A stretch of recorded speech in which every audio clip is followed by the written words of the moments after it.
ഏറ്റവും നല്ല ബന്ധം, ഏറ്റവും അടുപ്പമുള്ളതും അടുപ്പിക്കേണ്ടതുമായ ബന്ധം കുടുംബ ബന്ധമാണ്. അതുകൊണ്ട് തന്നെ ഒരു അല്പസമയമാണ് നമ്മുടെ മുന്നിലുള്ളത്. ഏറ്റവും നല്ല പരിഗണന കൊടുക്കേണ്ടത് ഭാര്യക്കും ഭർത്താവിനുമാണ്, അങ്ങോട്ടും ഇങ്ങോട്ടും. അള്ളാഹു തൗഫീഖ് നൽകട്ടെ. കുടുംബ ജീവിതങ്ങളൊക്കെ അള്ളാഹു തആല റാഹത്തിലാക്കി തരട്ടെ. എത്രയോ സ്ഥലങ്ങളിൽ, എത്രയോ ഇടങ്ങളിൽ വലിയ വലിയ പ്രതിസന്ധികളും പ്രയാസങ്ങളൊക്കെ നേരിടുന്ന വളരെ കാര്യമായ പ്രശ്നമാണ് ഈ കുടുംബജീവിതത്തിന്റെ പ്രശ്നമെന്ന് പറയുന്നത്. അള്ളാഹു നമ്മുടെയൊക്കെ കുടുംബജീവിതം റാഹത്തിലാക്കി തരട്ടെ. നിസ്സാര പ്രശ്നങ്ങൾക്കാണ് വഴക്കുണ്ടാകുക. മഹാനായ സയ്യിദുനാ ഉമർ ഇബ്നുൽ ഖത്താബ് റളിയല്ലാഹു അൻഹുവിന്റെ അടുക്കൽ അതാ ഒരാൾ വരുന്നു. ഉമർ റളിയല്ലാഹു അൻഹു രാജ്യം ഭരിക്കുന്ന സമയമാണ്. എന്തിനാണ് വരുന്നത്? ഭാര്യനെ കുറിച്ചുള്ള പരാതി പറയാനാണ് വരുന്നത്. ഭാര്യയെ കുറിച്ചുള്ള പരാതി പറയാൻ ഖലീഫയെ സമീപിക്കുകയാണ് ഒരാൾ. ഭരണാധികാരി നീതിമാനായ സ്വാതന്ത്ര്യ ഭാരതത്തിൽ ഞാൻ ആഗ്രഹിക്കുന്നത് ഖലീഫ ഉമറിന്റെ ഭരണമാണെന്ന് ഇന്ത്യയുടെ രാഷ്ട്രപിതാവായ മഹാത്മാഗാന്ധി പറഞ്ഞില്ലേ? ചരിത്രം മുഴുവനും നീതിമാനായ ഭരണാധികാരി എന്ന് എഴുതി വച്ചില്ലേ? മഹാനായ ഉമർ റളിയല്ലാഹു അൻഹു നിങ്ങളൊരു വഴിയിലൂടെ നടന്നാൽ ആ വഴിയിൽ ഇബ്ലീസ് വരില്ല എന്ന് പറഞ്ഞത് മുഹമ്മദുർ റസൂലുള്ളാഹ്. ഉമർ ഇബ്നുൽ ഖത്താബ് റളിയല്ലാഹു അൻഹു വലിയ തീർപ്പ് കൽപ്പിക്കുന്ന ആളാണ്. ഒരു വിഷയം മഹാനവറുകളുടെ മുമ്പിൽ എത്തിയാൽ അതിനപ്പോൾ തന്നെ തീർപ്പാണ് എന്ന് മാത്രമല്ല, സത്യം തുറന്നു പറയുന്നതിൽ വല്ലാതെ കണിശത കാണിക്കുന്ന ആളാണ്. നബി സല്ലല്ലാഹു അലൈഹി വസല്ലം തങ്ങളുടെ പള്ളിയിൽ ജമാഅത്ത് നടക്കുകയാണ്. നിസ്കാരം കഴിഞ്ഞ ഉടനെ നബി സല്ലല്ലാഹു അലൈഹി വസല്ലം തങ്ങൾ സലാം വീട്ടിയ ഉടനെ മഅ്മൂമായി നിസ്കരിക്കുന്ന സ്വഹാബികളെ കൂട്ടത്തിൽ ഒരാൾ ഉടനെ തന്നെ എഴുന്നേറ്റ് സുന്നത്ത് നിസ്കരിക്കാൻ വേണ്ടി കൈകെട്ടുകയാണ്. ഉടനെ ഉമർ ഇബ്നുൽ ഖത്താബ് റളിയല്ലാഹു അൻഹു എഴുന്നേറ്റിട്ട് പറഞ്ഞു, ഇരിക്കടാ അവിടെ. റസൂലുള്ളാഹി സ്വല്ലല്ലാഹു അലൈഹി വസല്ലമ തങ്ങൾ നിസ്കാരം കഴിഞ്ഞിട്ട് തിരിഞ്ഞിരുന്നിട്ട് മൗമൂമിങ്ങൾക്ക് വേണ്ടി ദ്വാരക്കൊല്ല. നമ്മൾ ഉസ്താദുമാരൊക്കെ ഇങ്ങനെ ദ്വാരക്കുന്ന കാണാറില്ലത് മദീനത്ത് നിന്ന് കിട്ടിയ സന്തോഷവും സുഗന്ധവുമല്ലേ? ഇപ്പൊ നിസ്കാരം കഴിഞ്ഞ് സലാം വീട്ടിയ ഉടനെ എഴുന്നേറ്റ് സുന്നത്ത് നിസ്കരിക്കുന്നത് ശരിയായ പണിയല്ല. ചില സ്ഥലങ്ങളിൽ അങ്ങനെയുണ്ട്. വിദേശത്തുനിന്ന് നല്ലതൊക്കെ ഇങ്ങോട്ട് കൊണ്ടുവരണം. അള്ളാഹു നമുക്ക് തൗഫീഖ് നൽകട്ടെ. പ്രവാസികളാണല്ലോ നമ്മളെ കാര്യമായ എല്ലാ വിഷയത്തിലും സഹായിക്കുന്ന അള്ളാഹു തആല. ഈ ഉറൂസിന് തന്നെ ലീവ് എടുത്ത് കുറെ ആൾ വന്നിട്ടുണ്ടാവും. വരാത്ത ആളൊക്കെ ഓൺലൈനിലുണ്ടാവും. അള്ളാഹുർക്കൊക്കെ ബർക്കത്ത് കൊടുക്കട്ടെ, സന്തോഷം നൽകട്ടെ. കൊണ്ടുവരേണ്ടതൊക്കെ കൊണ്ടുവരാൻ പാടില്ലാത്ത കുറച്ച് സംഗതികളുണ്ട്. ഞാനിപ്പോൾ വിശദീകരിച്ച് എൻ്റെ വിഷയത്തിന് മാറിപ്പോന്നുകൊണ്ട് പറയണില്ല. കാര്യമായൊരു സംഗതിയാണ് ഈ ചെറിയ തമ്മീസാകാത്ത മക്കളെ പള്ളിയിൽ കൊണ്ടുവന്ന പരിപാടി. ചെറിയ കുട്ടികളെ അത് അവിടെ ധാരാളം ഉണ്ട്. നിസ്കരിക്കണ സമയത്ത് മേലെല്ലാം ഓടിക്കളിക്കണുണ്ടോ, മുമ്പിലും ബാക്കിലും ഒക്കെ ഉണ്ടാവും. കാരണം ആർക്കും ഒന്നും പറയാൻ പറ്റില്ല എന്ന് മാത്രമല്ല, നിസ്കരിച്ചു കഴിഞ്ഞ ഉടനെ ഇമാമിന്റെ അപ്പുറം മിമ്പറിൽ കയറിയിട്ടാലും ചില ആൾ സുന്നത്ത് നിസ്കരിക്കുന്നുണ്ടോ? സത്യത്തിൽ അതൊരു സുഹൃലതമാണ്. ഇമാം ബഹുമാനിക്കപ്പെടേണ്ട ആളാണ്. മെഹ്റാബ് ഏറ്റവും ബഹുമാനമുള്ള സ്ഥലമാണ്. അവിടെ എല്ലാവരും കയറി നിസ്കരിക്കാൻ പറ്റില്ല. ഞാൻ പറയുന്നത് നമ്മുടെ നാട്ടിലൊന്നും അങ്ങനത്തെ ഒരു സ്റ്റൈലില്ല. നമ്മുടെ നാട്ടിലാരെങ്കിലും മിമ്പറിൽ കയറി സുന്നത്ത് നിസ്കരിക്കുമോ? മെഹ്റാബ് കയറിയിട്ടില്ല. അപ്പൊ അത് അവിടെ നിന്ന് പുറത്തുനിന്ന് ഇങ്ങോട്ട് ഇറക്കുന്നതിൽ ഇറക്കാൻ പാടില്ലാത്തതും ഇറക്കേണ്ടതുമുണ്ട്. തവക്കുല് അത് ഉറക്കണ്ടിട്ട് പഠിക്കണം. മുട്ടിയാലും പൊട്ടിയാലും അലല്ലാഹ്. അത് അറബികളുടെ സ്വഭാവമാണ്. നല്ല മനസ്സലിവുള്ളവരാണ്, വിശാല മനസ്കരാണ്. ഞാൻ അവരെ ആക്ഷേപിച്ചതല്ല. ചില അറിയില്ലാത്ത ആളുകൾ പള്ളിയിൽ കൊണ്ടുവരുന്നത് കണ്ടിട്ട് നമ്മൾ കൊണ്ടുപോകാൻ പാടില്ല എന്ന് പറഞ്ഞതാണ്. ഇരിക്കട്ടെ. സലാം വീട്ടി ഉടനെ എഴുന്നേറ്റ് സുന്നത്ത് നിസ്കരിക്കുന്നത് കാണാറുണ്ട്. നമ്മുടെ നാട്ടിൽ അങ്ങനത്തെ ഒരു സ്റ്റൈൽ മുമ്പ് ഉണ്ടായിരുന്നില്ല. ദിക്റും എല്ലാം കഴിഞ്ഞിട്ടാണ് നമ്മൾ സുന്നത്ത് നിസ്കരിക്കാറുള്ളത്. ഇനി ആരെങ്കിലും യാത്രക്കാരോ മറ്റോ പെട്ടെന്ന് പോകേണ്ടവരുണ്ടെങ്കിൽ അവരെഴുന്നേറ്റ് ബാക്കിൽ വന്നിട്ട് ബാക്കിലത്തെ സഫ് എന്നാണ് പൊതുവെ സുന്നത്ത് നിസ്കരിക്കാറുള്ളത്. എന്നാൽ ഇപ്പൊ അടുത്ത കാലത്തായിട്ട് ചിലപ്പോൾ നിസ്കാരം കഴിഞ്ഞ ഉടനെ ഇമാമിന്റെ തൊട്ട് ബാക്കിൽ നിൽക്കുന്ന ആളുണ്ടാവും. എഴുന്നേറ്റ് അല്ലാഹു അക്ബർ എന്ന് പറഞ്ഞു ദ്വാരക്കാൻ കഴിയില്ല, ദിക്റ് ചൊല്ലാൻ പറ്റില്ല. ജുമാ നിസ്കാരം കഴിഞ്ഞിട്ട് എന്തെങ്കിലും 2 കലിമത്ത് നസീഹത്ത് നടത്താൻ പറഞ്ഞാൽ പറ്റൂല, ഈ നിസ്കരിക്കുന്ന കടങ്ങാറാവും. എന്തിനാണ് അങ്ങനെ ബുദ്ധിമുട്ടുണ്ടാക്കുന്നത്? ഞാൻ ഖുതുബ പോകുന്ന പള്ളിയിൽ 2-3 ആഴ്ച നോമ്പിന്റെ 2-3 ആഴ്ച മുമ്പ് കർശനമായിട്ട് പറഞ്ഞു, നിങ്ങൾക്ക് നിസ്കരിക്കണമെങ്കിൽ ബാക്ക് പോയി നിസ്കരിക്കണം. സംഗതി നിസ്കരിക്കാനാണ് പള്ളി, പക്ഷേ അതിനൊക്കെ ഒരു സൗകര്യവും സമയങ്ങളും ഉണ്ട് എന്ന് ചുരുക്കം. മഹാനായ സയ്യിദുനാ ഉമർ ഇബ്നുൽ ഖത്താബ് റളിയല്ലാഹു അൻഹു മുത്തുനബി സല്ലല്ലാഹു അലൈഹി വസല്ലം തങ്ങൾ സലാം വീട്ടിയ ഉടനെ അവിടെ നടുവിൽ എഴുന്നേറ്റ് സുന്നത്ത് നിസ്കരിക്കുന്ന ആളോട് പറഞ്ഞിരിക്കടാ, അവിടെ സുന്നത്ത് ഫർളിന്റെയും സുന്നത്തിന്റെ ഇടയിൽ വിട്ടുപിരിക്കാത്തതാണ് മുൻഗാമികൾക്ക് നാശം സംഭവിക്കാനുള്ള കാരണം. അതുകൊണ്ട് ഒറ്റയടിക്ക് ഫർളും സുന്നത്തും ഒന്നാക്കി നിസ്കരിക്കല്ലേ എന്ന് പറഞ്ഞപ്പോൾ സ്വഹാബികളൊന്ന് പകച്ചുപോയി ശബ്ദം കേട്ടിട്ട് ഉടനെ അല്ലാഹുവിന്റെ ഹബീബ് സല്ലല്ലാഹു അലൈഹി വസല്ലം തങ്ങൾ പറയുന്നു, അസ്വാബക യബ്നൽ ഖത്താബ്, അസ്വാബക യബ്നൽ ഖത്താബ്, ഉമറേ നിങ്ങൾ പറഞ്ഞത് സത്യമാണ്. ഉമർ റളിയല്ലാഹു അൻഹുവിന്റെ എത്ര തീരുമാനങ്ങളോടാണ് പരിശുദ്ധ ഖുർആൻ തന്നെ ഐക്യദാർഢ്യം പ്രകടിപ്പിച്ചത്, ഞാനത് വിശദീകരിക്കുന്നില്ല. ആ മഹാനായ ഉമർ ഇബ്നുൽ ഖത്താബ് റളിയല്ലാഹു അൻഹു രാജ്യം ഭരിക്കുമ്പോൾ ഒരാള് പരാതി പറയാൻ വരുന്ന വിഷയം ഭാര്യയെ സംബന്ധിച്ചാണ്. പക്ഷെ ഉമർ റളിയല്ലാഹു അൻഹുവിന്റെ വീട്ടിന്റെ അടുക്കലെത്തിയപ്പോൾ ഉമർ റളിയല്ലാഹു അൻഹുവിന്റെ ഭാര്യ ഉമർ റളിയല്ലാഹു അൻഹുവിനോട് ഒരൽപ്പം ഉച്ചത്തിൽ സംസാരിക്കുന്നതാണ് മുറ്റത്തെത്തിയപ്പോൾ ഇദ്ദേഹം കേൾക്കുന്നത്. നമ്മുടെ നാട്ടിലെ ഭാഷയിൽ പറഞ്ഞാൽ ചൂടാകുകയാണ്, അല്ലെ കലമ്പാണ്. നിങ്ങളുടെ നാട്ടിൽ ഏതാണോ ഭാഷ ഉപയോഗിക്കാം. ഭർത്താവിനോട് പറയുന്ന ചില ശൈലികളുണ്ട്. അള്ളാഹു നമ്മുടെ ഭാര്യമാർക്ക് നല്ല ബോധം നൽകട്ടെ. പുതിയ കാലത്ത് ഈ കൊറോണ കൊണ്ടുണ്ടായ ഏറ്റവും വലിയ പ്രതിസന്ധി എന്താണ്? ആരോഗ്യ പ്രശ്നമല്ല. ആളുകൾ മരിച്ചുപോയാക്ക് ശുഹദാക്കളെ കൂലിയിട്ട് ഒരു സ്വർഗത്തിലെത്തിയിട്ടുണ്ടോ? അള്ളാഹു തആല അങ്ങനെ ആക്കി കൊടുക്കട്ടെ. ഏറ്റവും വലിയ പ്രശ്നം ഉണ്ടായത് മൂല്യച്യുതി സംഭവിച്ചു എന്നുള്ളതാണ്. സാംസ്കാരികമായ തകർച്ച ഉണ്ടായി. ഹയാ ജനങ്ങളിൽ നിന്ന് എടുത്തു മാറ്റപ്പെട്ടു. കൊറോണക്ക് മുമ്പും ശേഷവും എന്ന 2 ഘട്ടങ്ങൾ വന്നു. ശേഷമുള്ള ഒരു അവസ്ഥയാണ് ഹയാ ഇല്ലാത്തൊരു ലോകം. ഞാൻ ഈ പറയുന്നതും ട്രോളാൻ സാധ്യതയുണ്ട്. അങ്ങനത്തെ കാലത്ത് നമ്മൾ ജീവിക്കുന്നത്.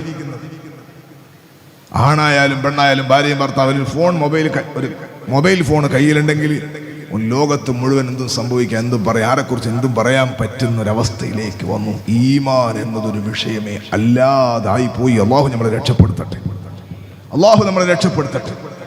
ആ കൂട്ടത്തിൽപ്പെട്ട സംഗതികളാണ് പെണ്ണുങ്ങള് ചക്ക പുഴുങ്ങാണ്. നിങ്ങളെ നാട്ടിൽ എന്താ പറയാ? ചക്കന്റെ കറി വെക്കുന്നത് വീഡിയോ പിടിക്കാണ്, എന്നിട്ട് അത് അപ്ലോഡ് ചെയ്യാം. പഴംപൊരി ദുനിയാവിൽ മലയാളി എവിടെ ഉണ്ടോ അവിടെ പഴംപൊരി ഉണ്ടോ? എന്നാലും പഴംപൊരിക്കണത് യൂട്യൂബിൽ ഇടുകയാണ്. എല്ലാവർക്കും അറിയ സംഗതി, വെറുതെ ഇടുകയാണ്. എല്ലാ സംഗതികളും മനുഷ്യന്മാർ ഉറങ്ങണതും കുളിക്കണത് വരെ എടുത്തിട്ട് യൂട്യൂബിൽ ഇടുകയാണ്, ഫേസ്ബുക്കിൽ ഇടുകയാണ്. എന്നിട്ട് ലൈക്കിനും കമന്റിനും കാത്തു നിൽക്കാണ്. ചീത്ത വിളിച്ചിട്ട് കമന്റ് അടിച്ചാൽ ഇവന് പൈസ കിട്ടും. അതാ അതിന്റെ പ്രത്യേകത. അള്ളാഹു നമുക്ക് ഹയാ നൽകട്ടെ.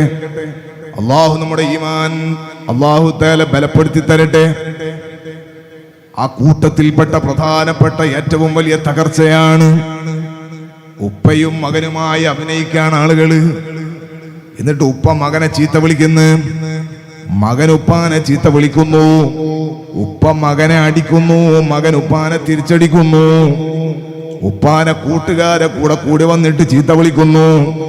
ഇതെല്ലാം വീഡിയോയിൽ ഇങ്ങനെ യൂട്യൂബിലും ഫേസ്ബുക്കിലും അതുപോലെ സോഷ്യൽ മീഡിയയിലൊക്കെ അപ്ലോഡ് ചെയ്യുന്നു. നമ്മുടെ മക്കൾ ഇതിങ്ങനെ കണ്ടുകൊണ്ടിരിക്കുന്നു. ഉപ്പയോടെങ്ങനെ സംസാരിക്കണമെന്നത് മദ്രസയിൽ പഠിച്ച മോനാണ് ഈ മകൻ. മദ്രസ ഏറ്റവും ഹൈറായ സംവിധാനം പഠിപ്പിച്ചിട്ടില്ലേ?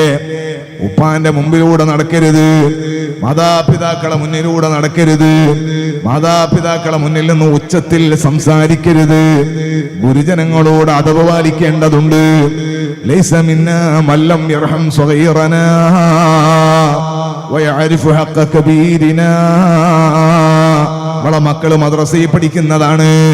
ചെറിയ മക്കളോട് കാരുണ്യം കാണിക്കേണ്ടതുണ്ട്. പ്രായമുള്ള ആളെ കാണുമ്പോൾ എഴുന്നേറ്റ് നിൽക്കേണ്ടതുണ്ട്. പ്രായമുള്ള ആളുകളെ ബഹുമാനിക്കാത്തവരും ചെറിയ മക്കളോട് കാരുണ്യം കാണിക്കാത്തവരും നമ്മിൽ പെട്ടവനല്ലെന്ന് നബി മുഹമ്മദുർ റസൂലുള്ളാഹ്. ഇത് മദ്രസയിൽ പഠിച്ച മക്കളല്ലേ നമ്മള്. ഇപ്പൊ നമ്മുടെ സമുദായം, നമ്മുടെ സമൂഹം, നമ്മുടെ കൂട്ടത്തിൽപ്പെട്ട ചില ആളുകൾ ചെയ്യുന്നല്ല, പേരുള്ള ചില ആളുകൾ ചെയ്യുന്നത് ഞാൻ പറഞ്ഞത്. ഉപ്പാനെ ചീത്ത വിളിക്കുന്നത് അതിങ്ങനെ ഒരു കോമഡി ആയിട്ട് അടിക്കാണ്. ഉമ്മാനെ ചീത്ത വിളിക്കുന്നു, ഉമ്മാനെ സംസാരത്തിൽ ഉമ്മാനെ അവമതിക്കുന്നു, ഉമ്മാനെ ചീത്ത വിളിക്കുന്നു, ഉമ്മയെ വഷളാക്കുന്നു. അത് കോമഡിയായിട്ട് ഭയങ്കര സംഭവമായിട്ട് കൊണ്ടു നടക്കുന്നു. കുടുംബ ഗ്രൂപ്പുകളിൽ ഇങ്ങനെ ഫോർവേഡ് ചെയ്യപ്പെടുന്നു. ഉമ്മയും വാപ്പയും മക്കളെല്ലാം കൂടി കണ്ടിട്ട് ചിരിക്കുന്നു. നഊദു ബില്ലാഹ്. കൂട്ടത്തിൽ വളരെ പ്രധാനപ്പെട്ട ഒരു വിഷയമാണ് ഭർത്താവും ഭാര്യയും തമ്മിലുള്ള ബന്ധം. ഏറ്റവും പരിശുദ്ധമായ ബന്ധം. സുബ്ഹാനല്ലാഹ്. പഴയ കാലം മുതൽ തന്നെ നമ്മുടെ മലയാളക്കരയിൽ പ്രത്യേകമായും, നമ്മുടെ കാസർഗോഡ് ജില്ലയിൽ ഇങ്ങോട്ടുണ്ട്, ഞങ്ങളൊക്കെ കണ്ണൂർ ജില്ലേന്റെ ഫാഷൻ അങ്ങോട്ടാണ്. അവിടെ ഭാര്യന്റെ വീട്ടിലാണ് ഭർത്താക്കന്മാര് താമസിക്കുക. ഇവിടൊക്കെ ഭർത്താവിന്റെ വീട്ടിൽ ഭാര്യ താമസിക്കലല്ലേ? അല്ലേ? അങ്ങനല്ലേ? നമ്മുടെ നാട്ടിലൊക്കെ ഭാര്യന്റെ വീട്ടിലാണ് താമസിക്കുക. എവിടെയും അറകൾ ഉണ്ടാക്കുന്നതിനാണ്. ഭാര്യയും ഭർത്താവും സ്വകാര്യ ജീവിതം സന്തോഷത്തിൽ ജീവിക്കാനാണ് അടച്ചുറപ്പുള്ള അറ ഉണ്ടാക്കുന്നത്. ഇന്നിപ്പോ ചുംബനം കൊടുക്കാൻ അറ വേണ്ടതില്ല. അത് നടുറോഡിലായാലും വീട്ടിന്റെ മുറ്റത്തായാലും തോണിയിലായാലും ബോട്ടിലായാലും കപ്പലിലായാലും ഫ്ലൈറ്റിലായാലും ചുംബനം കൊടുക്കുന്നു എന്ന് മാത്രമല്ല, അത് പിടിക്കാൻ വേണ്ടി വേറൊരുത്തിന് ഇവരെന്നെ ഏൽപ്പിച്ചിട്ട് അവരെന്നെ അപ്ലോഡ് ചെയ്യാൻ.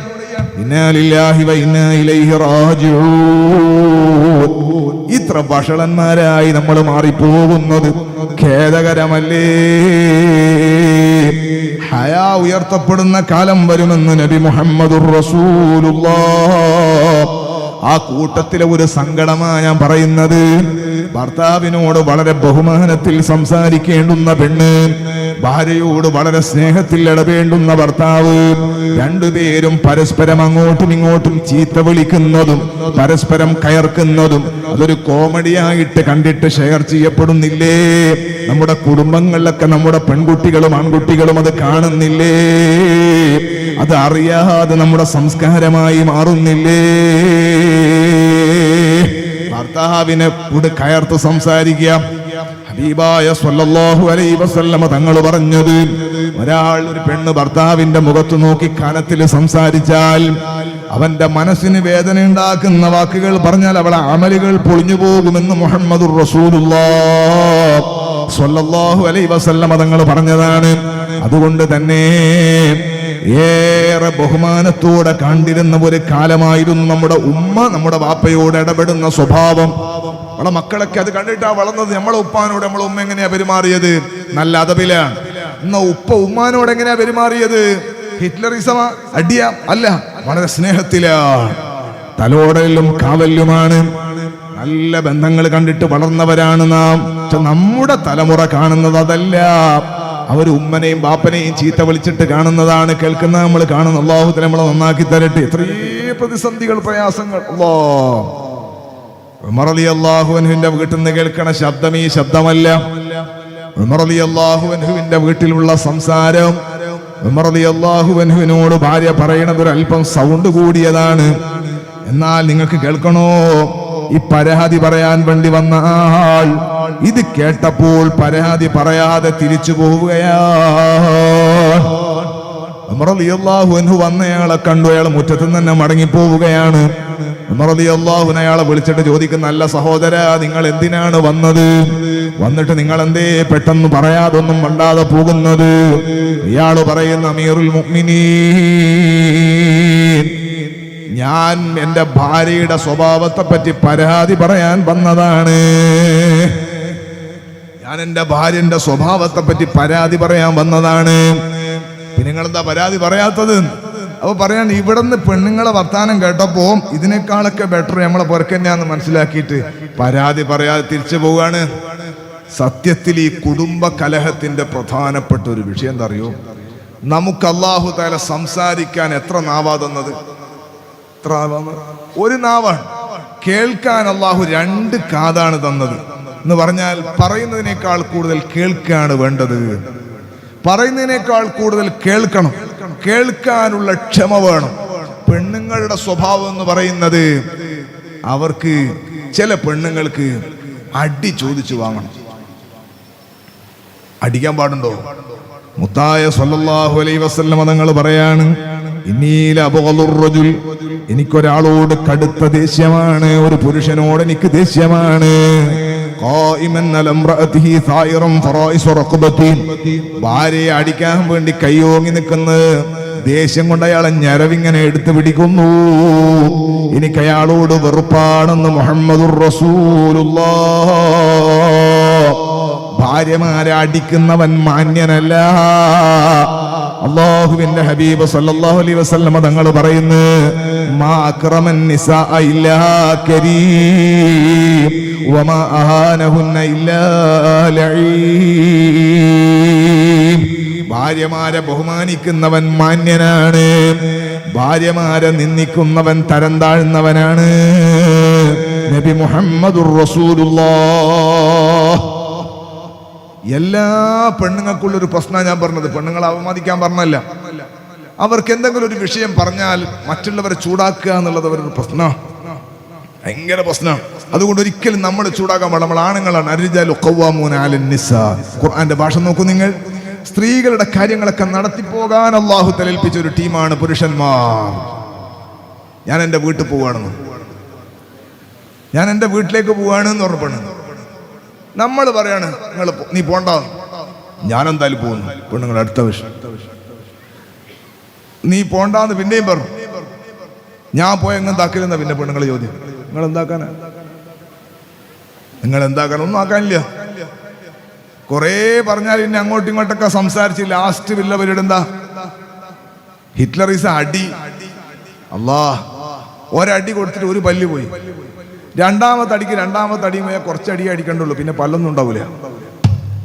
അല്ലാഹു തആല നമ്മളെ സ്വഭാവം നന്നാക്കി തരട്ടെ. ഒരിക്കലും ഭാര്യമാരെ അടിക്കാൻ പാടില്ല, ചീത്ത വിളിക്കാൻ പാടില്ല.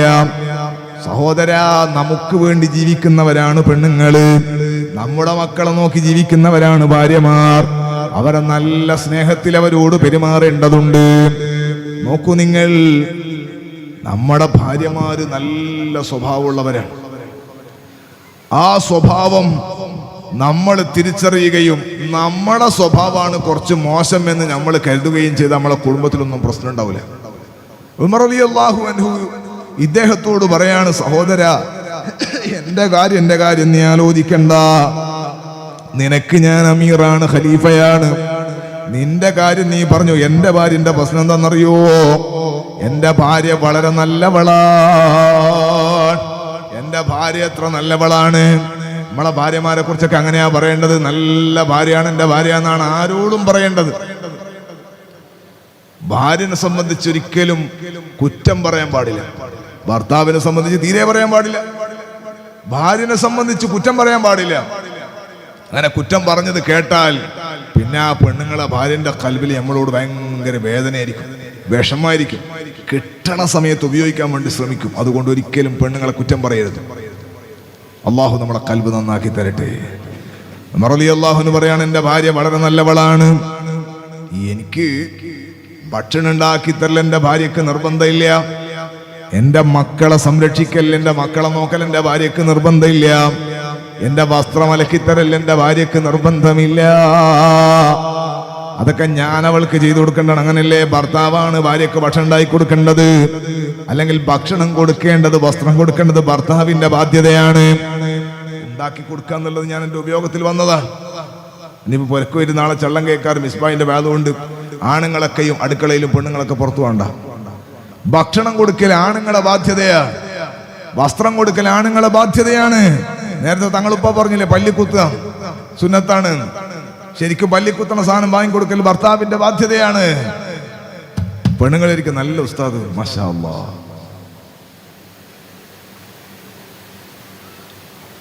ഉമർ റളിയല്ലാഹു അൻഹു പറയാണ്, എൻ്റെ ഭാര്യ വളരെ നല്ലവളാണ്. അവൾക്ക് ഇതൊന്നും നിർബന്ധമില്ലെങ്കിലും ഞാൻ ഭരണത്തിന്റെ തിരക്കിൽ എന്നെ തന്നെ ഞാനങ്ങ് മറക്കുമ്പോൾ എന്നെക്കാൾ എന്നെ ഓർമ്മിച്ചിട്ട് എനിക്ക് ഖിദ്മത്ത് ചെയ്യുന്നവൾ എൻ്റെ ഭാര്യയാണ്. അവളാണ് എനിക്ക് ഭക്ഷണം ഉണ്ടാക്കി തരുന്നത്, അവളാണ് വസ്ത്രം അലക്കി തരുന്നത്, അവളാണ് എൻ്റെ പൊന്നുമക്കളെ നന്നായി നോക്കുന്നത്. അപ്പൊ ഞാൻ ഈ ഭരണത്തിന്റെ തിരക്കിലാകുമ്പോ എന്റെ കാര്യം തന്നെ ശ്രദ്ധിക്കാൻ എനിക്ക് കഴിയുന്നില്ല. അപ്പം ഭാര്യക്ക് കിട്ടേണ്ട ആനുകൂല്യം അല്ലെങ്കിൽ ഭാര്യനോട് ഇടപെടേണ്ട സമയങ്ങളൊക്കെ കുറയുമ്പോ അവളൊരു പരാതി പറഞ്ഞതാണ്, അവള് പരാതി പറഞ്ഞതാണ്. ആ പറഞ്ഞ പരാതിക്ക് സൗണ്ട് ഒന്നുകൂടി പോയതാണ്. നീ അത് കാര്യമാക്കണ്ട. ഒരു ഭർത്താവ് എന്ന നിലക്കത് കേൾക്കാൻ ഞാൻ ബാധ്യസ്ഥനാണ്. നിനക്ക് ഞാൻ ഖലീഫയാണ്. നിന്റെ പ്രശ്നം എന്നോട് പറഞ്ഞോളൂ, ഞാൻ പരിഹാരം നിർദ്ദേശിക്കുന്നതാ. അധിക വീട്ടിലും ബന്ധങ്ങൾ കടുപ്പം കൂടി പോകുന്നതും ബന്ധനങ്ങളാകുന്നതും അതാ പിരിഞ്ഞ് വെട്ടിമുറിച്ച് കഷ്ണം കഷ്ണമായി പോകുന്നതും ചെറിയ ചെറിയ നിസ്സാരമായ പ്രശ്നങ്ങളുടെ പേരിലാ. ഒരിക്കലും വഴക്കടിക്കരുത്, ഒരിക്കലും പരസ്പരം അങ്ങോട്ടും ഇങ്ങോട്ടും ഹിറത്തുണ്ടാക്കുന്ന സംസാരം അരുത്. ഉമ്മമാരോട് കാര്യമായി ഞാൻ പറയുന്നത്, ഒരിക്കലും നേരത്തെ ഞാൻ പറഞ്ഞില്ലേ ഭർത്താവിനെ ദേഷ്യം പിടിപ്പിക്കുന്ന വർത്താനം പറയാന്ന്, അത് ചില പെണ്ണുങ്ങളുടെ ഒരു സ്വഭാവമാണ്. നമ്മളെ ചള്ളങ്കയത്തും പരിസരത്തൊന്നും അങ്ങനത്തെ പെണ്ണുങ്ങൾ ഉണ്ടാവാൻ സാധ്യതയില്ല. അവരെല്ലാവരും ഭർത്താക്കന്മാരോട് സ്നേഹത്തോടെ സംസാരിക്കുന്നവരാകാനാണ് സാധ്യത. നമ്മളെല്ലാം ഖൽബല്ലാഹു തആല നന്നാക്കി തരട്ടെ. എത്രയോ പ്രശ്നങ്ങളാണ്, പ്രതിസന്ധികളാണ് ഓരോ ദിവസവും ഉസ്താദുമാരുടെ ഒക്കെ മുമ്പിലെത്തുന്നത്, ജമാഅത്ത് കമ്മിറ്റിക്കാരൊക്കെ മുമ്പിലെത്തുന്നത്. ചില പെണ്ണുങ്ങൾ പറയുന്നു എനിക്ക് ആ ഭർത്താവിനെ വേണ്ട, കല്യാണം കഴിഞ്ഞ് 3 കൊല്ലായി, 1.5 വയസ്സുള്ള കുട്ടിയുണ്ട്, പറയാണ് ഭർത്താവിനെ വേണ്ട, വേറൊന്നുമില്ല, ഭർത്താവിന്റെ കൂടക്ക് വേണ്ട, എനിക്കോനെ വേണ്ട. ഇങ്ങനെ ഒരു കഥയില്ലാതെ ചിന്തയില്ലാതെ പിരിയുന്ന ചർച്ച നടക്കുന്ന മഹല്ലുകൾ എത്രയാണ്. സ്വഭാവദൂഷ്യം, നാവിന്റെ പ്രശ്നം ഞാൻ നേരത്തെ പറഞ്ഞില്ലേ, പലതും നെറ്റിൽ പലതും വരും, ഫോണിൽ പല ക്ലിപ്പുകളും വരും. ഇതെല്ലാം യാഥാർത്ഥ്യമാണ് എന്ന് കേട്ടിട്ട് അല്ലെങ്കിൽ യാഥാർത്ഥ്യമാണ് എന്ന് ചിന്തിച്ചിട്ട് സ്വന്തം കുടുംബത്തിൽ പയറ്റാൻ നിന്നാൽ കുടുംബജീവിതം തകരുന്നതിനൊരു പരിധി ഉണ്ടാകൂല. ഈ അഭിനയിച്ചു വിടുന്ന ആളുണ്ടല്ലോ, ഓരോതെല്ലാം കഴിഞ്ഞ് പോയി കിടന്നുറങ്ങി. ഇത് കണ്ടിട്ട് നമ്മളെ ജീവിതത്തിൽ ഭർത്താവിനോട് ചീത്ത പറയാൻ നിന്നാൽ, ഭാര്യനെ അങ്ങനെ ചീത്ത പറയാൻ നിന്നാൽ, ഉപ്പാനോട് ചീത്ത പറയാൻ നിന്നാൽ നമ്മളെ ഈമാനും പോകും, ദുന്യാവും പോകും. അല്ലാഹു നമ്മളെ രക്ഷപ്പെടുത്തി തരട്ടെ. ഞാനൊരു വിഷയത്തെ പറഞ്ഞപ്പോൾ ഒന്ന് ഓർമ്മപ്പെടുത്തി എന്നത് മാത്രമാണ്. ബന്ധങ്ങളെല്ലാം സുഹൃതങ്ങളായി എപ്പോഴും കാത്തു സൂക്ഷിക്കേണ്ടതുണ്ട്. ഭർത്താക്കന്മാര് ഭാര്യമാരോടും നല്ല സ്വഭാവത്തിൽ പെരുമാറേണ്ടതുണ്ട്. അവരുടെ ഖിദ്മത്തുകളൊക്കെയും കാര്യമായി കണ്ടറിയേണ്ടതുണ്ട്. എത്ര മണിക്കൂറുകളാണ് ഭാര്യമാര് കാര്യമായി വീട്ടിൽ പണിയെടുക്കുന്നത്. നമ്മളെ പെണ്ണുങ്ങളുണ്ടല്ലോ, ഒരൊറ്റ ദിവസം, ഇതിപ്പോ റമദാൻ മാസം കഴിഞ്ഞ സമയം, അല്ലാഹു തആല നമ്മളെ നോമ്പെല്ലാം സ്വീകരിക്കട്ടെ. അടുത്ത റമദാനും അതിനപ്പുറമുള്ള റമദാനും കുറേ റമദാനുകൾ സ്വീകരിക്കാൻ അല്ലാഹു നമുക്ക് ഭാഗ്യം നൽകട്ടെ. റമദാൻ മാസത്തിലൊക്കെ നിങ്ങൾ കണ്ടിട്ടുണ്ടോ, എല്ലാ പെണ്ണുങ്ങളോടും ഭർത്താക്കന്മാര് പറയണ, ഞാൻ പല സ്ഥലത്തും ചോദിക്കുമ്പോൾ അടക്കം ഉണ്ട്, നിങ്ങളുടെ നാട്ടിലുണ്ടാവും. ഭർത്താക്കന്മാര് ഭാര്യമാരോട് കാര്യമായിട്ട് വസിയത്ത് പറയും. ഉറങ്ങുമ്പോൾ ഇപ്പം എന്നറിയാം, ഉറങ്ങാൻ കിടക്കുമ്പോൾ വൃത്തിയെല്ലാം കേട്ട് വന്നിട്ട് രാത്രി ഒരു 10-11 മണിക്ക് ഉറങ്ങാൻ കിടക്കുമ്പോൾ ഭാര്യനോട് പറയും, അത്തായത്തിന് 15 മിനിറ്റ് മുമ്പ് എന്നെ വിളിച്ചാൽ മതി. മനസ്സിലായില്ല? അത്തായം കഴിക്കാൻ വേണ്ടി 15 മിനിറ്റ് മുമ്പ് എന്നെ വിളിച്ചാൽ മതി. ബാങ്ക് കൊടുക്കുന്നതിന്, സുബഹി ബാങ്ക് കൊടുക്കുന്നതിന് മുമ്പ് 15 മിനിറ്റ് മുമ്പ്. 15 മിനിറ്റ് മുമ്പ് നമ്മളെ വിളിക്കണമെങ്കിൽ 1.5 മണിക്കൂർ മുമ്പ് പെണ്ണുങ്ങൾ എഴുന്നേൽക്കണം, ചുരുങ്ങിയത്. എന്നിട്ട് ഭക്ഷണം ഉണ്ടാക്കണം. എന്നിട്ട് നമ്മളെ ഒരിക്കൽ വിളിച്ച് നമ്മൾ അങ്ങോട്ട് കിടന്നു, അവരപ്പുറം പോയി. രണ്ടാമത് നോക്കുമ്പോൾ നമ്മളിങ്ങനെ പുറഞ്ഞു കിടക്കണുണ്ടാവും. അതെല്ലാം കൂടി മുട്ടി രണ്ടാമതൊരു വിളിയും വിളിച്ച് ആദ്യമേ പോയി. ലാസ്റ്റ് പെണ്ണുങ്ങളൊരു സംസാരമുണ്ട്, ഭയങ്കര സങ്കടത്തിലും ദേഷ്യത്തിലും. ഇതിൻ്റെ ഇടയിൽ ഈ അടുക്കളയിൽ നിന്ന് റൂമിലേക്ക് ഓടുന്ന ഓട്ടത്തിൻ്റെ ഇടയിൽ പെണ്ണുങ്ങൾ പറയും, ഹലാക്കിൻ്റെ മനുഷ്യൻ, നിങ്ങളെ വിളിക്കുന്നതിനേക്കാളും നല്ലത് ഈ സാധനം ഉണ്ടാക്കുന്നതിനേക്കാളും ഇടങ്ങേറാണ് നിങ്ങളെ വിളിക്കൽ എന്ന് പറഞ്ഞിട്ട് ഇങ്ങനെ പൊട്ടിപ്പായി കൊണ്ടുപോകും. അപ്പോൾ നമ്മളിങ്ങനെ പറയും, ബാക്ക് പോയിട്ട് ഉസ്താദിന്റെ വാല് കേട്ടിട്ടില്ലേ? ഭർത്താവിനെ ശപിച്ചാൽ നരകത്തിലാണ്. സുബ്ഹാന ജല്ലജല. ഓളെ നരകത്തിലാക്കാൻ നീ ഉറങ്ങിയത്? സത്യത്തിൽ നമ്മൾ എത്ര വലിയ പൂരന്മാരാണ്. അള്ളാഹു നമ്മളെ നന്നാക്കി തരട്ടെ. അവരെ എടുക്കണ പണിയുണ്ടല്ലോ, ഒരു പപ്പടം മറിച്ചിടാൻ കഴിയില്ല നമുക്ക്. വളരെ നിസ്സാരമായി മറിക്കണ സാധനമല്ലേ പപ്പടം, അത് വെയിറ്റ് ഒന്നുമില്ലല്ലോ. അതുവരെ നമ്മൾ മറിച്ചിടൂല. നമ്മൾ പപ്പടം മറിച്ചിടണമെങ്കിൽ മരം മറിച്ചിടുന്ന അത്രയും കനായിരിക്കും. നമ്മൾ നിൽക്കൂല പണിക്ക്. അടുക്കളയിൽ നമ്മൾ കയറൂല. ഹോട്ടലിൽ നമ്മൾ പണിയെടുക്കും, പക്ഷെ വീട്ടിന്റെ അടുക്കളയിൽ നമ്മൾ കയറൂല. പെണ്ണുങ്ങളുടെ ഡിപ്പാർട്ട്മെന്റ് ആണ്. പക്ഷെ നമ്മൾ പെണ്ണുങ്ങളെ പരിഗണിക്കുന്നില്ല. ചിലപ്പോൾ പരിഗണന വിട്ടുപോകുന്ന ഞാൻ പറഞ്ഞത്. റമദാനു ശരീഫിൽ എത്രയാണ് അവർ ഡ്യൂട്ടി എടുത്തത്. എന്നാ പെരുന്നാളിന്റെ സമയത്തോ നമ്മളോട് വഴക്കെല്ലാം പറഞ്ഞിട്ട് വാങ്ങി വെച്ച നല്ല ചുരിദാറുണ്ട്, നല്ല സാരിയൊക്കെ ഉണ്ട്, നല്ല സംവിധാനങ്ങളൊക്കെ ഉണ്ട്. പക്ഷേ അത് ഉടുക്കാൻ സമയമില്ല. 10 മണിക്ക് നിസ്കാരം കഴിഞ്ഞ് കൂട്ടുകാരെ വീട്ടിലെല്ലാം പോയി നിങ്ങൾ വരുമ്പോഴത്തേക്ക് പെണ്ണുങ്ങൾ ഉണ്ടാവും ആ കരിഞ്ഞ മാക്സി ഇട്ടിട്ട് നിൽക്കണം. നീ എന്താ ഡ്രസ്സ് മാറ്റാത്തത്? നോക്കുമ്പോൾ പെണ്ണുങ്ങളെ കയ്യിൽ മറ്റേ സാധനമാണ്, ബിരിയാണി ഇളക്കുകയാണ്, തീർന്നിട്ടില്ല, രാവിലെ തുടങ്ങിയ സംഗതിയാ. ഇതന്നെ പരിപാടി. എപ്പോഴും നമുക്ക് വേണ്ടി അധ്വാനിക്കുന്നവരാണ് പെണ്ണുങ്ങൾ. ഇത് നമ്മൾ തിരിച്ചറിയണം. അള്ളാഹു അവർക്ക് നല്ല ആരോഗ്യവും ആഫിയത്തും അള്ളാഹു കൊടുക്കട്ടെ. അള്ളാഹു ആഫിയത്തും ആരോഗ്യവും കൊടുക്കട്ടെ. അങ്ങനെ തിരിച്ചറിഞ്ഞിട്ട് നമ്മൾ ഇടപെട്ടാൽ കുടുംബ പ്രശ്നങ്ങളൊന്നും ഉണ്ടാകൂല. എത്ര മണിക്കൂറുകളാണ് എത്ര കിലോമീറ്ററുകളാണ് പ്രവർത്തിക്കുന്നത്, നടക്കുന്നത്. പെണ്ണുങ്ങളോട് ഞാൻ പറയട്ടെ, നമ്മൾ ഈ പണി എടുക്കണമെങ്കിൽ ഇത് കൊണ്ടുവരുന്ന ഒരാൾ വേണം. ഇത് നമ്മുടെ വീട്ടിൽ ഭക്ഷണ സാധനങ്ങൾ ഉള്ളത് കൊണ്ടല്ലേ നമ്മൾ ഉണ്ടാക്കുന്നത്. ഇത് കൊണ്ടുവരാൻ ഒരാളില്ലാതെ ആയി പോയാൽ പിന്നെ നമ്മൾ നോമ്പിനും പെരുന്നാളിനും പണിയെടുക്കേണ്ടി വരില്ല. ഈ അരിയും ഈ ആടും ഈ മട്ടനും ഈ ചിക്കനെല്ലാം വീട്ടിലെത്തിയത് നമ്മുടെ ഭർത്താവാകുന്ന യന്ത്രം പോലെ നമുക്ക് വേണ്ടി വിദേശത്തും നാട്ടിലും പ്രവർത്തിക്കുന്ന ഒരു സമയം ഒരു ഓവർ ടൈം, അരമണിക്കൂർ ഓവർ ടൈം കിട്ടുകയാണെങ്കിൽ എടുക്കാമെന്ന് ചിന്തിച്ചിട്ട് സുബ്ഹാനല്ലാഹ് എത്ര ചെറുപ്പക്കാരാണ്. എന്നോടൊരു ചെറുപ്പക്കാരൻ മുമ്പ് ഷാർജയിൽ നിന്ന് പറഞ്ഞു, ഉസ്താദേ 6 കൊല്ലമായി ഞാൻ നാട്ടിൽ നിന്ന് വന്നിട്ട് 6 കൊല്ലമായി ഞാൻ ചായ കഴിച്ചിട്ട്. സുബ്ഹാനല്ലാഹ്, ചിലപ്പോൾ എപ്പോഴെങ്കിലും ചായ കുടിച്ചിട്ടുണ്ടാവൂല എന്നുള്ള അർത്ഥത്തിനല്ല. എന്നോട് പറഞ്ഞ ഒരു ഭാഷയാ ഞാൻ പറഞ്ഞ. 6 കൊല്ലമായി ഗൾഫ് നാട്ടിൽ നിന്ന് വന്നിട്ട് 6 കൊല്ലമായി ചായ കഴിച്ചിട്ട്. പള്ളിയിലൊക്കെ പോയാൽ വെള്ളം കുടിക്കലാണ് പതിവ്. ഓഫീസിൽ നിന്ന് പച്ച വെള്ളം കുടിക്കലാണ് പതിവ്. ചായ കുടിച്ചാൽ ഒരു ദിർഹം നഷ്ടപ്പെട്ടു പോകും. വീട്ടിൽ ഉപ്പാക്ക് ശ്വാസം മുട്ടിന്റെ രോഗമുണ്ട്, ഉമ്മക്കും ചെറിയ പ്രശ്നമുണ്ട്, പെങ്ങന്മാര് 3 ആളെ കെട്ടിക്കാനുണ്ട്, ഭാര്യയും ചെറിയൊരു കുട്ടിയുമുണ്ട്.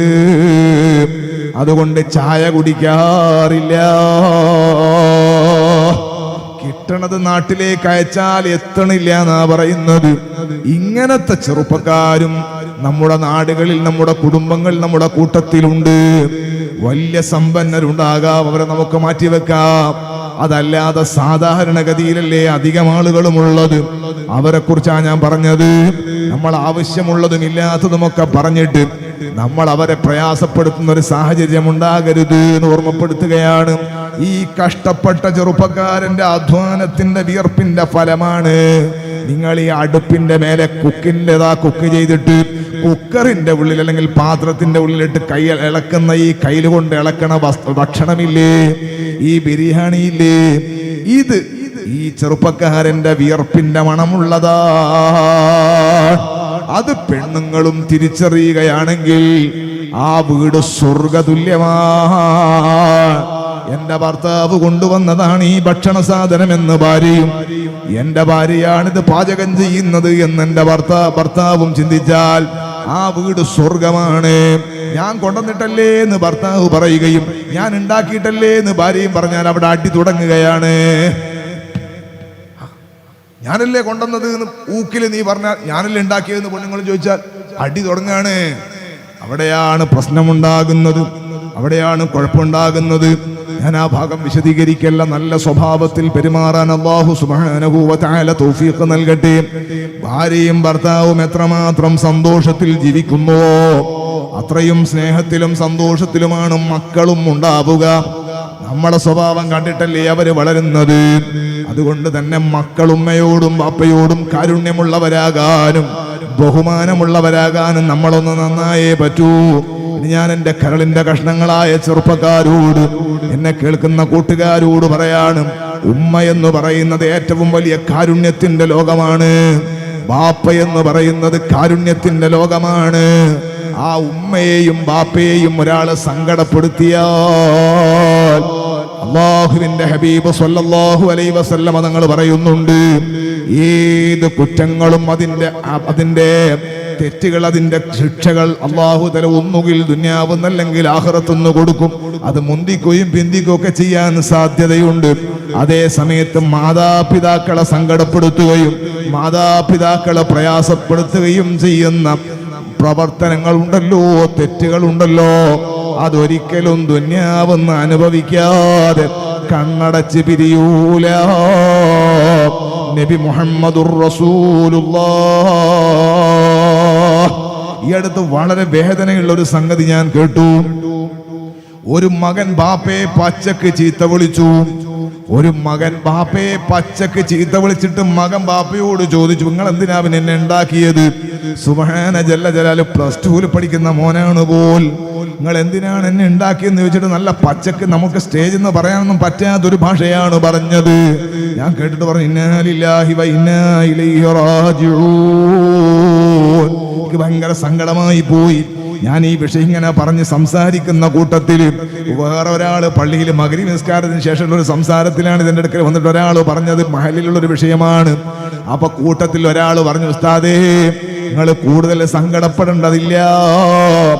ഈ ചീത്ത കേട്ട ചെറുപ്പക്കാരൻ്റെ ഉപ്പ, അയാൾ ചെറുപ്പക്കാരന് 40-45 വയസ്സേ പ്രായമുള്ളൂ. ഈ ഉപ്പക്ക് ഇയാളെ പറ്റി പറയാണ്, ഇവനില്ലേ, ഇവൻ ഉമ്മാന്റെ പള്ളക്ക് പണ്ട് ചവിട്ടിയവനാണ്. ഉമ്മ പൈസ കൊടുത്തിട്ടില്ലെങ്കിൽ ഉമ്മാനെ ചീത്ത വിളിക്കും. ഉമ്മ കാട് വയക്കാനൊക്കെ പോകുന്ന പണിയെടുത്തിട്ടാണ് അവരെ പോറ്റിയത്. അന്ന് ഉമ്മ ചോദിക്കുന്ന പൈസ കൊടുക്കാൻ ഉമ്മന്റെ അടുക്കലില്ല. ഞാൻ ഉമ്മയെ ചവിട്ടിയിട്ട് ഉമ്മാന്റെ പെട്ടി തുറന്നിട്ട് പൈസ എടുത്തു പോകുന്ന മോനാണ്. ഒരൽപ്പം പ്രായമായപ്പോൾ, ഒരൽപ്പം പക്വത വന്ന പോകുന്ന നേരെയായതാണ്. ചെറുപ്പത്തിൽ ഇവനെ കൊണ്ട് ഉമ്മ അടുത്ത വീട്ടിൽ രാത്രി പോയി താമസിക്കാറുണ്ട്. ഉമ്മ അടുത്ത വീട്ടിൽ പോയി താമസിക്കാൻ ഇവനെ പേടിച്ചിട്ട്. അങ്ങനത്തെ മോനാണ് ഈ ഉപ്പ എന്ന് പറയുന്നത്. അയാളെ മകൻ അവനെ ചീത്ത വിളിച്ചിട്ടില്ലെങ്കിലല്ലേ അത്ഭുതമുള്ളൂ. കരളിന്റെ കഷ്ണങ്ങളായ ചെറുപ്പക്കാരെ, കരളിന്റെ കഷ്ണങ്ങളായ ചെറുപ്പക്കാരികളെ, ഉമ്മയെയും ബാപ്പയെയും നിങ്ങൾ സങ്കടപ്പെടുത്തരുത്. ഒരു വാക്കുകൊണ്ട് ഫലാ തഖുല്ലഹുമാ ഉഫിൻ, പരിശുദ്ധ ഖുർആനിന്റെ ഭാഷ ഓർമ്മയില്ലേ? വളരെ നിസ്സാരമായ ഒരു വാക്കുകൊണ്ട് പോലും നിങ്ങൾ നിങ്ങളുടെ ഉമ്മ ബാപ്പമാരെ സങ്കടപ്പെടുത്തരുതേ. അവരോട് ഛേ എന്ന വാക്ക് പറയരുതേ. ഒരു വാക്ക് മതിയാകും സങ്കടപ്പെടുത്താൻ, ഒരു വാക്ക് മതിയാകും കൽബൊന്നും മുറിഞ്ഞു പോകാൻ. നിങ്ങൾക്കതിപ്പോൾ മനസ്സിലാകില്ല. നിങ്ങളെ മകൻ നിങ്ങളോട് അങ്ങനെ പറയുന്ന ഒരു സാഹചര്യം നിങ്ങൾ ആലോചിക്കൂ. എല്ലാം എൻ്റെ മകനോടാണ്. എൻ്റെ പാസ്വേഡും എൻ്റെ യൂസർ നെയിമും എൻ്റെ മകനറിയാം. എൻ്റെ പെട്ടിയുടെ നമ്പർ എത്രയാണ് എൻ്റെ മകനറിയാം. എൻ്റെ ചാവി എവിടെയുള്ളത് എൻ്റെ മോനറിയാം. കാരണം ഞാൻ എൻ്റെ മകനോട് അത്ര ബന്ധത്തിലാണ്. ഒരു ഉദാഹരണം പറഞ്ഞത്, എൻ്റെ മോൻ ചെറിയ 7 വയസ്സുള്ള മോനെ, വിളിക്കേണ്ട ഉസ്താദിനെ പറ്റി പറഞ്ഞാണ്. ഒരു ഉദാഹരണം പറഞ്ഞതാ. നിങ്ങൾക്ക് എല്ലാം അങ്ങനെ തന്നെയല്ലേ? സ്വന്തം മക്കൾ അങ്ങനെയാണ് വളർത്തുക. ആ മകൻ ഒരു 500 ചോദിച്ചപ്പോ, 1000 ചോദിച്ചപ്പോ, അല്ലേ മോനെ നിന്റെ പെട്ടിന്റെ നമ്പർ എത്രയാണെന്ന് വെച്ചു. പെട്ടി ലോക്ക് ചെയ്തിട്ടുള്ള നിന്റെ നമ്പർ എത്രയാണ്? മോൻ പറയണില്ല. മോൻ പറയുമ്പോ ഞാൻ വന്നിട്ട് തുറന്നു തരാം. മോനെ നിന്റെ അലമറയുടെ ചാവിയുടെ ചുപ്പ. മോൻ പറയാണ് അപ്പുറത്തുനിന്ന്, നിങ്ങൾക്ക് എന്തിനാ ചാവി? ഞാൻ വന്നിട്ട് തുറന്നു തരാം. അത് നിങ്ങളെ സങ്കടപ്പെടുത്തോ? ഇല്ലേ? സങ്കടപ്പെടുത്തു. ഒരു ബാപ്പയോട് ഒരു മകൻ അങ്ങനെ പറഞ്ഞാൽ സത്യത്തിൽ ഈ ബാപ്പക്ക് തുറന്നിട്ട് കാര്യമൊന്നുമില്ല. പക്ഷെ എന്നാലും ഒരു മകനിൽ നിന്ന് അതൊരു ഉപ്പ പ്രതീക്ഷിക്കുന്നില്ല. ഫുൾ ഓപ്പൺ ആകാനാണ് ഏതൊരു ഉപ്പയും ആഗ്രഹിക്കുക. ആ വാക്ക് നിങ്ങളെ സങ്കടപ്പെടുത്തുമോ? നിങ്ങളുടെ വാക്ക് നിങ്ങളെ ഉമ്മാന്റെയും ബാപ്പന്റെയും മനസ്സിന് എത്രമാത്രം മുറിപ്പെടുത്തിയിട്ടുണ്ട് എന്ന് ആലോചിക്കാനാണ് ഞാനിത് പറഞ്ഞത്. പറഞ്ഞു പോയവരുണ്ടെങ്കിൽ കാല് പിടിച്ച് കരഞ്ഞ് മാപ്പ് പറയലല്ലാതെ, പൊരുത്തപ്പെട്ടു അവരെ നാവ് കൊണ്ട് കൽബ് തട്ടി പറയിപ്പിക്കലല്ലാതെ വിജയിക്കാൻ മറ്റു മാർഗങ്ങളൊന്നുമില്ല. കണ്ണടയുന്നതിന് മുമ്പ് ദുനിയാവെന്ന് അനുഭവിക്കാതെ പിരിയൂല. വളരെ കടുപ്പമുള്ള ബന്ധമാണ് ഉമ്മയും ബാപ്പയും മക്കളും തമ്മിലുള്ള ബന്ധം. ഉമ്മ ഉമ്മാനോട് തന്നെ ഭയങ്കര ദേശത്തിലാണ് ചില ആളുകൾ സംസാരിക്കുക. ഉമ്മാനോട് വളരെ കടുപ്പത്തിലാണ് സംസാരിക്കുക. നീന്നൊക്കെ വിളിക്കും ചില ആള്. അത് നമ്മുടെ മംഗലാപുരം ഭാഗത്ത് ഉമ്മാനെ നീന്നാ വിളിക്കുക. എൻ്റെ പെങ്ങളെ കെട്ടിച്ചെന്ന് അവിടെ ഉച്ചിലത്ത്. പെങ്ങളെ ഭർത്താവ് ഖബറിലാണ്. അല്ലാഹുവേ ഖബർ സ്വർഗ്ഗായി കൊടുക്കണം റഹ്മാൻ. അവിടെയൊക്കെ വീട്ടിൽ ഉമ്മാനെ നീന്നാ വിളിക്കുക. നിങ്ങളുടെ നാട്ടിൽ അങ്ങനെ ഉണ്ടോന്ന് അറിയില്ല. അപ്പൊ ഞങ്ങൾ അവരോട് ചോദിച്ചപ്പോൾ അവർ പറഞ്ഞത് അള്ളാനെ നീന്നല്ലേ വിളിക്കുന്നത്, അതുകൊണ്ടാണ്. അത് ചീത്ത പറഞ്ഞ് വിളിക്കണല്ല, ബഹുമാനിച്ച് വിളിക്കുന്നതാണ്. അത് അവരെ നാട്ടിന്റെ ശൈലായതുകൊണ്ട് അവരെ ഞാൻ പറയുന്നില്ല. നമ്മൾ നീന്ന് വിളിക്കണം എന്തിനാ അല്ലേ? നമ്മൾ നീന്ന് വിളിക്കാൻ ഒരാൾ ചെറുതാക്കിയിട്ടല്ലേ? നമ്മൾ വലിയ ബഹുമാനിച്ചിട്ട് നിങ്ങൾ നല്ല വിളിക്കുക. അവിടെയൊക്കെ ഉമ്മാനെ നീന്ന് വിളിക്കണത് ഉമ്മാനെ അള്ളാനെ ബഹുമാനിക്കണ പോലെ ബഹുമാനിച്ച് വിളിക്കുന്നതാണ്. അവന് നമ്മൾ ഇടപെട്ടിട്ട് കാര്യമില്ല. നാട് മൊത്തം നന്നാകേണ്ട, ഭാഷ മാറ്റേണ്ട വിഷയമാണ്. അവരൊക്കെ നല്ല മനുഷ്യന്മാരാണ്. ഞാൻ പറഞ്ഞത് അതല്ലാതെ നീ എന്ന് വിളിക്കുന്ന നിന്യതയുടെ വാക്കുണ്ടല്ലോ, അതൊരിക്കലും ഉമ്മയോട് പറയാൻ പാടില്ല. ഉമ്മാനെ സങ്കടപ്പെടുത്താൻ പാടില്ല. മോനെ ആശുപത്രിയിൽ പോണോന്ന് ഉമ്മ പറയുമ്പോ തന്നെയാന്നല്ലേ നിങ്ങൾ ആശുപത്രി, നിങ്ങൾക്ക് തന്നെയാണോ പണി? ഉമ്മാനോട് ചോദിക്കാൻ പാടില്ല.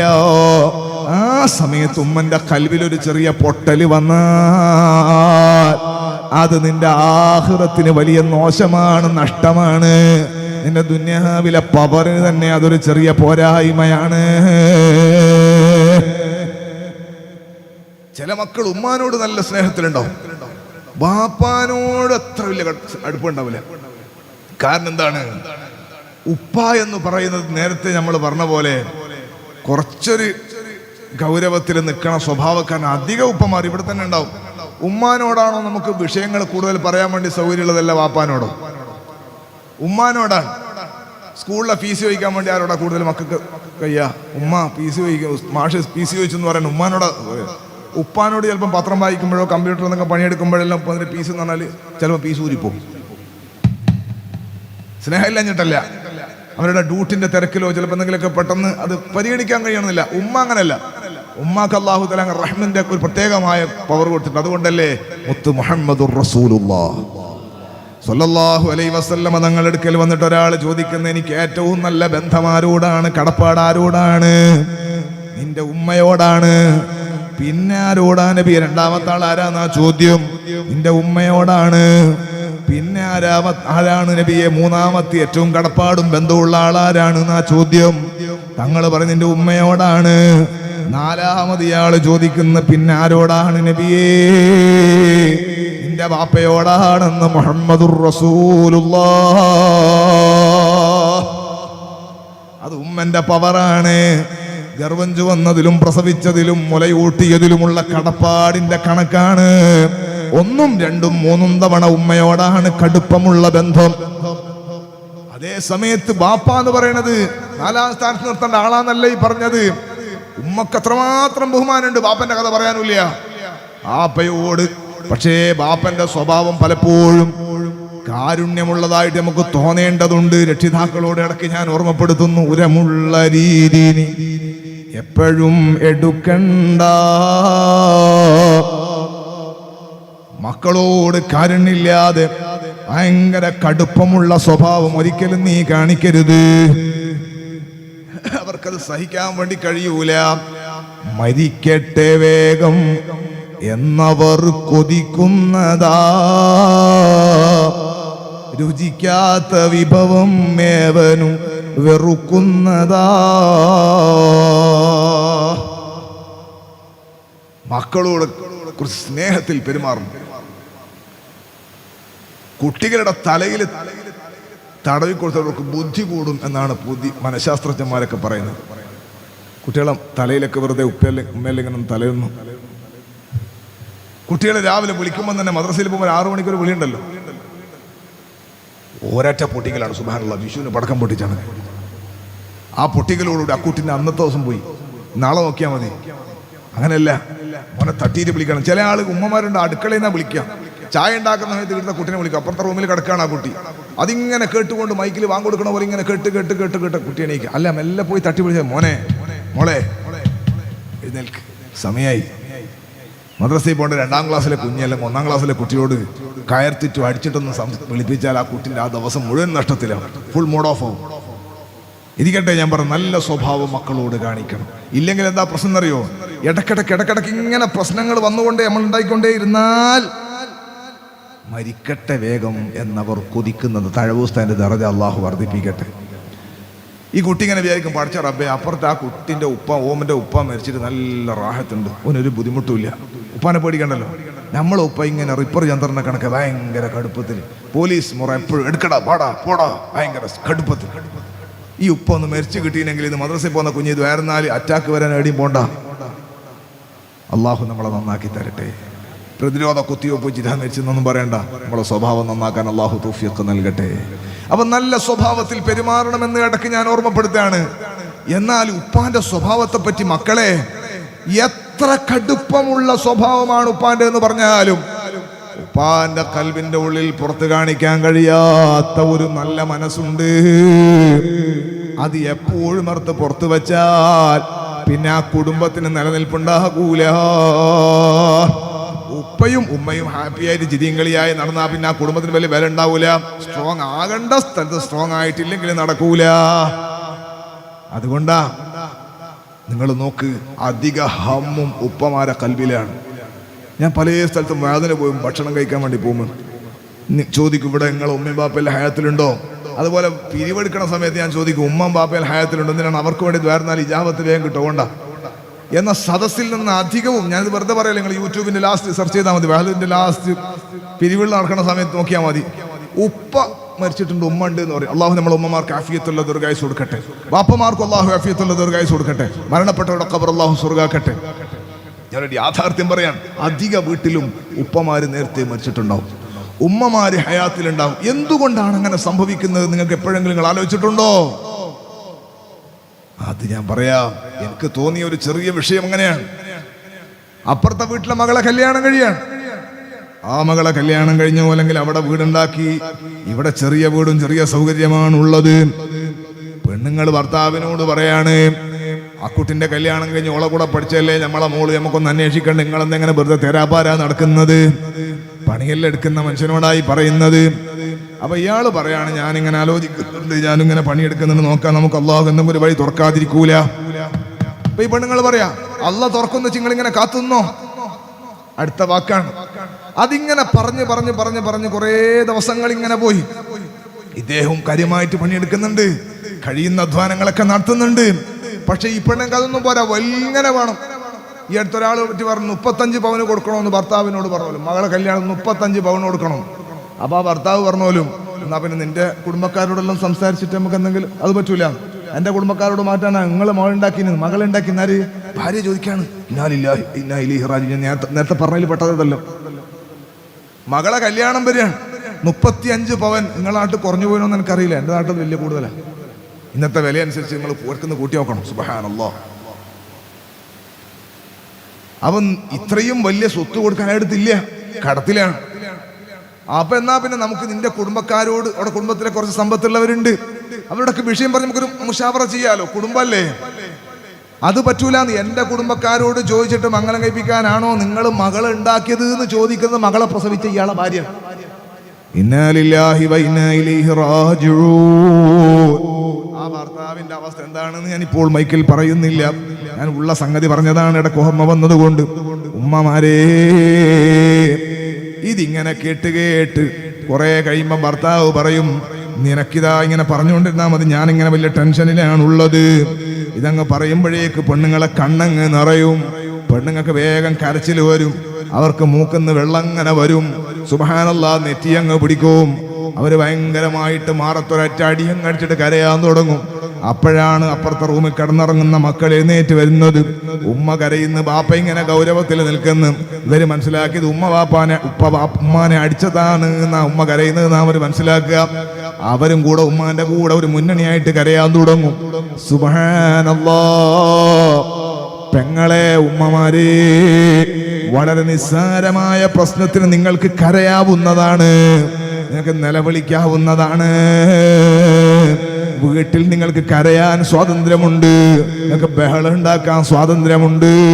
പക്ഷെ കരയാൻ പോലും വീട്ടിൽ സ്വാതന്ത്ര്യമില്ലാത്ത മനുഷ്യനാണ് ഈ നിൽക്കണ ഭർത്താവ്, കേട്ടോ. ഒരു വീട്ടിലെ ഉപ്പ കരഞ്ഞാ പിന്നെ ആ വീട്ടിൽ എന്തിനാണ് കൊള്ളുക?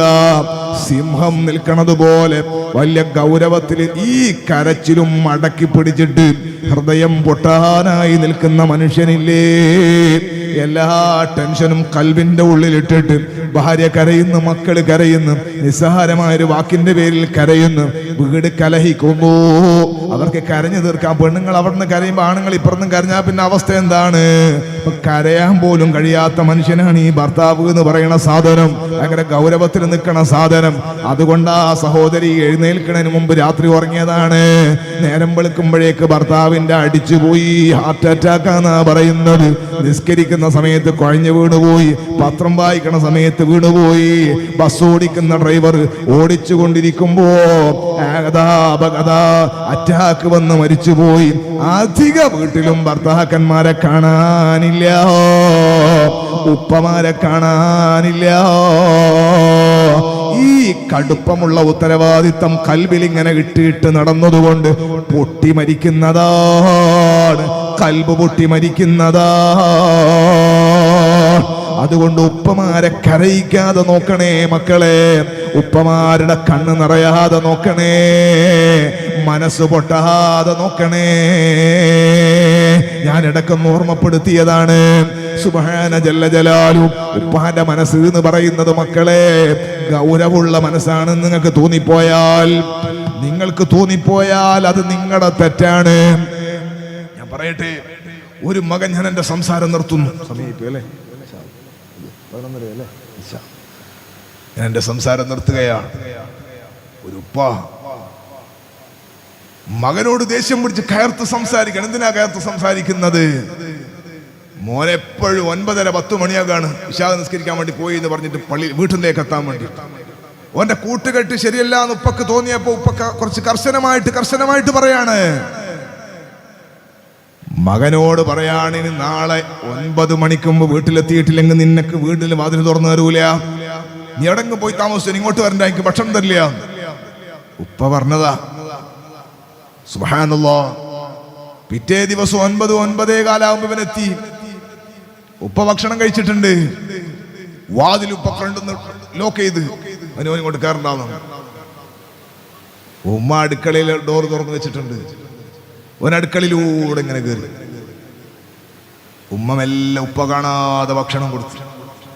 എന്നിട്ട് ഒരു 10 മണിയോളാകുമ്പോ ഭക്ഷണം എല്ലാം കഴിച്ച് പാത്രം എല്ലാരും അറിയാതെ കഴുകി വെച്ച് ഉമ്മ ഉപ്പാന്റെ അടുക്കലേക്ക് കിടക്കാൻ വേണ്ടി വരുമ്പോ ഉപ്പ ചോദിക്കുന്നു, ചക്കന് ഭക്ഷണം കൊടുത്തിട്ടില്ലേ? സുബ്ഹാനല്ലാഹ്. ഉപ്പ ഈ ലോക്ക് ചെയ്തത് നിന്നെ വീട്ടിൽ നിന്ന് പുറത്താക്കാനല്ല, ഉമ്മ അപ്പുറത്തെ വാതില് തുറന്നു വെച്ചത് ഉപ്പ കണ്ടിട്ടുണ്ട്. നിനക്ക് ഉമ്മ ഭക്ഷണം തരുന്നത് ഈ ബാപ്പ അറിയുന്നുണ്ട്.